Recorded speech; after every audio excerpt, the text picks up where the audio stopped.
उन्हाळ्याच्या झळा सुरू होताच अमरावती जिल्ह्यातील काही भागात भीषण पाणी टंचाईचा सामना करावा लागतो।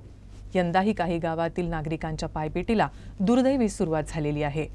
अशा गावांना शासनातर्फे टँकरद्वारे पाणी पुरवठा करण्यात येत आहे, तर खबरदारीचा उपाय म्हणून 45 विहिरींचे अस्थायी स्वरूपात अधिग्रहण करण्यात येत आहे। पावसाळ्यात चांदूर बाजार वगळता 13ही तालुक्यात पावसानं सरासरी गाठली नाही।